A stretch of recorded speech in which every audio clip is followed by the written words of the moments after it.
Hi ladies and gents, Pond here with another video for Rise of Empires, Ice and Fire. Thank you so much for all your previous likes, comments and subscriptions to the channel. If you haven't subscribed already, why not click on that button and ring the bell so you can get notifications of whenever I'm dropping content on the channel. And now onto the topic of this video, and today we're going to be reviewing 2021 and also previewing what's coming up in 2022. So a couple of days ago in game you might have seen clicking into your castle, looking by the main castle menu on the kind of contact sign, there would have been this logo, just the new mail for you, and when you clicked on it you'll see end of year review, which gives you this, which is time flies. Hope you already forgot the panicked look of me the day we first met. Over the past year, it's you who's led us to rebuild the castle, exterminate marauders and fend off enemies. It's you who gave us a ray of hope to live on. You're an actor and a maker in the history of the Empire. You deserve the honour. We've listed all your achievements so far in 2021. So you click on the Go button, it's going to take you out into a separate menu. Interestingly, on this menu, there is a different Rise of Empires logo, Fire and War. Obviously, we know the game as Ice and Fire, but I have seen other kind of versions which have the Fire and War. Maybe they're going to change the logo in 2022, who knows? If you click on the Enter Now button, then you're going to get a list of attributes of what you've achieved in 2021, and this is now for those of you that have multiple accounts. Obviously this is going to be quite shocking reading, particularly depending on how much time you spent. So on this first wheel it's going to show how many troops you've trained, so for me, and also how many marches you've done. So if you click on the moving boxes, that will place them in suspension and hold.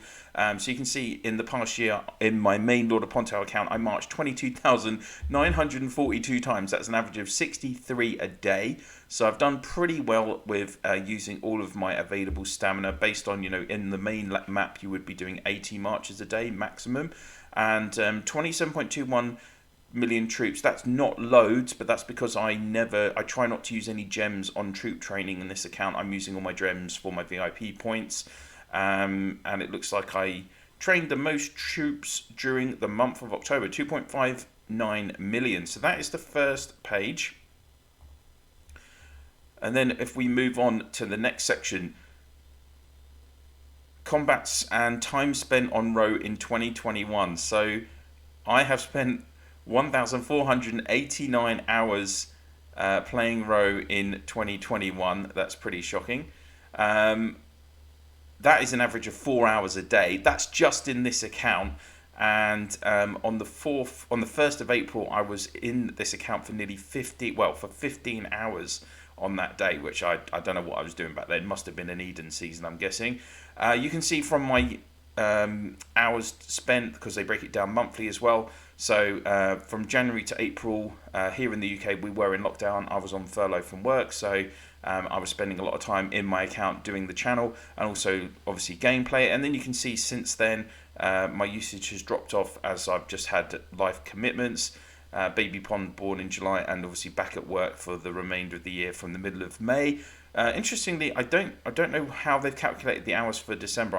I know I've been in the game more than that during December because of the latest Reign of Chaos season. So I'm not sure if those are entirely accurate. On to the next page then, you've got about battles, combats, what your main combat was, how much power you made them lose. I'm not a big combat person anyway, as you know.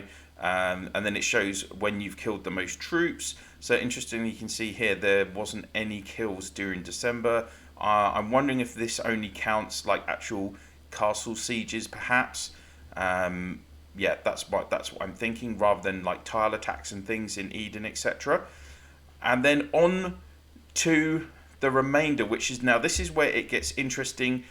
We have this page which is new heroes and decors in 2022. So we have Healer L and the decor Valkyrie. So let's have a talk about L. So first off, she is going to be an SX10 hero. So we're currently on season SX9, where we've had Hellfire and Angel last.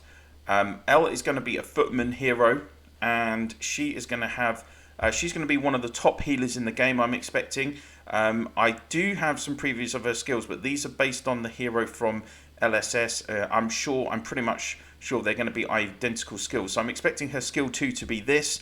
When the front row squad deals damage, recovers some troops as much as 40% of the damage dealt. That is basically exactly the same as what Liberator's skill does, except he recovers troops based on the damage dealt by the back row, and that only starts from turn 4. So this would be an upgrade on that skill, potentially. It maybe opens up the opportunity that you might want to put a killer hero, a ranged hero, in the front row of your squads, because as you look at the second part of this skill, 50% of the damage taken by the front row squad will be shifted to the hero squad, i.e. L squad. So she's going to siphon off some of that damage that the front row takes and take it upon herself.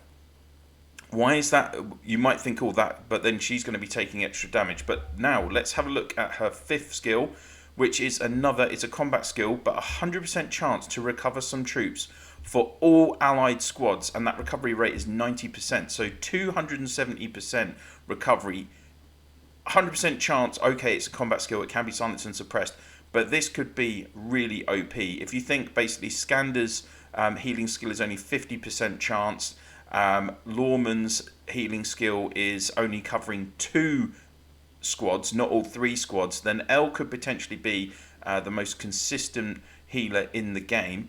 And then if we look at her 8th skill, it's a prep skill, effective range of 5. The 2 effects are... So there is 2 elements to this skill. The 2 effects are applied independently each round, so you've got a chance for each to work, and it's 50% chance for each to reduce the damage caused by 2 random enemy squads by 30%, and then there's a 50% chance also to increase the damage taken by 2 random enemy squads by 30%. So that is a swing of 60% damage. That's really huge as well. So I'm expecting Al to potentially be in some mixed legions, potentially with the other new SX10 hero, who's an archer hero. If you're looking at her for footmen, I would suspect you could potentially put her in like a squad like Bleeding Steed, L, and then Skander. That's going to have a ton of healing. That's going to be a really, really difficult squad to break down, because don't forget, it's the most power lost in a battle that wins which wins the battle. And if this squad is constantly healing, plus you've got the damage buff from Bleeding Steed, plus his confusion, plus everything that Skander's doing, all that healing as well, then that could be really, really interesting combo to break down. So that is L. She's SX10, and I'm expecting her to be coming. We're just coming to the end of SX9 now, so we should be looking to get her either in the last week of January, first week of February. As I've already said, the other SX10 hero will be an archer, and then after that, SX11 is going to be a front row cavalry hero who is actually going to be a Beast Queen replacement. So that hero is going to work with Rosen and Immortal. And then after that, we're also going to have a front row footman hero, and then much later in the year, we're going to have SX12 heroes, where there's going to be another hero like Hellfire who is a general hero, and interestingly that hero is going to boost back row heroes who have prep skills. So it's either going to make that hero skip a prep round of prep altogether, or it will increase the chance of skipping a prep round altogether.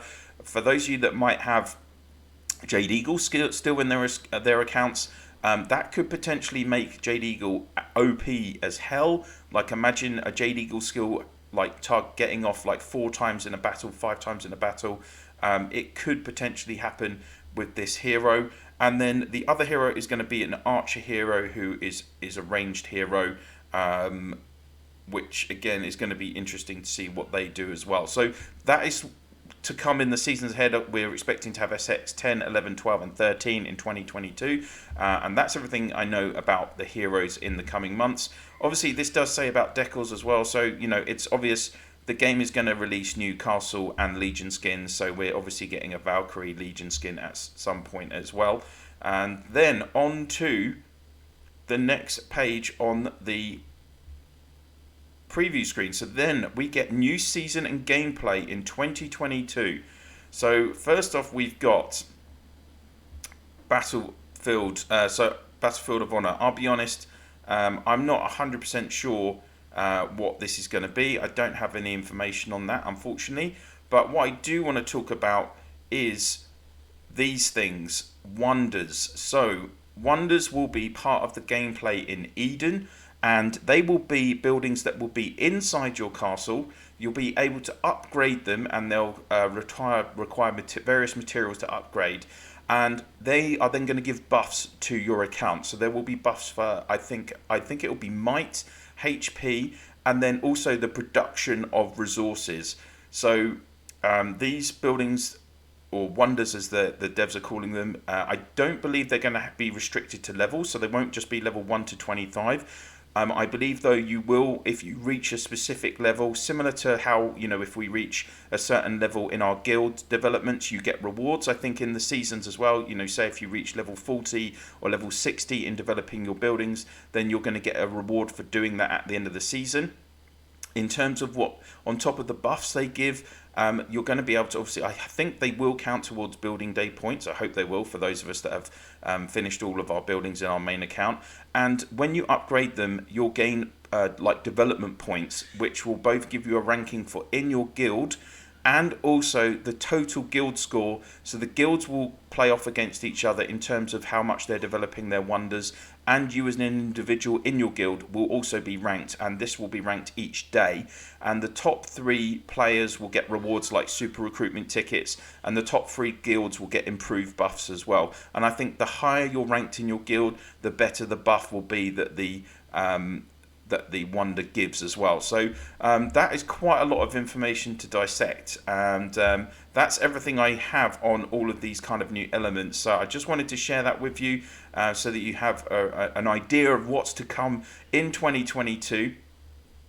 Obviously, just going back to my own account, I've had a fun year. We've developed quite a few heroes. I picked up, obviously, hero wise, it was a disappointment in terms of Rainforest Ranger. She wasn't as OP as we were expecting. I've picked up 3 copies of Lost Angel, 2 copies of Hellfire, only 1 of Fortune Teller. So it's been, and with SX7 I didn't get any Eidolons, and I've only picked up 1 Scarlet Reaver. So it's been a difficult year in terms of heroes. I have just, in terms of SX6, I do have a Max Warhammer, and I have finally got another copy of Warden through Fragments, so I now have a usable Warden. Hopefully I'm going to have more luck in 2022 with the upcoming heroes, because I think you're definitely going to want them and need them.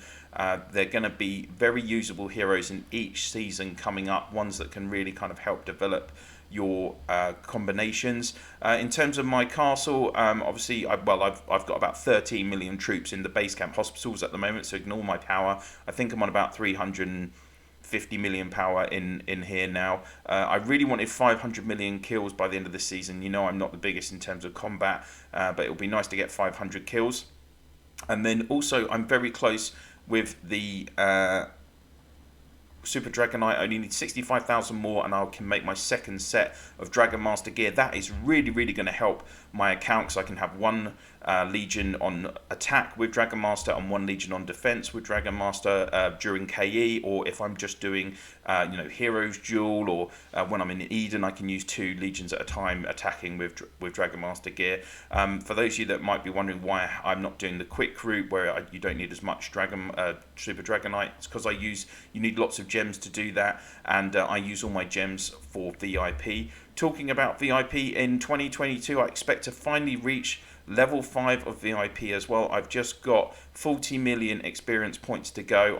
I've unlocked every kind of privilege from levels 1 to 4, so I'm looking forward to bringing you VIP level 5 in 2022 as well. And that is everything from me on this video. I'm really looking forward to sharing with you my experiences playing Rise of Empires throughout the coming year. I hope you're going to join me in those videos and streams and see how we enjoy playing Rise of Empires throughout the year. Thank you so much for your support and views throughout 2021. Of course, I'd love to hear what you're excited about for the coming year, so please do pop your comments in the comment section down below. And if you could please share this video in your Alliance chat, Province chat, and through Line, WhatsApp, Viber, Discord, whatever you use to communicate with your fellow players in the game, that would be very much appreciated. That's it for now. Thank you so much for watching, and I'll see you soon.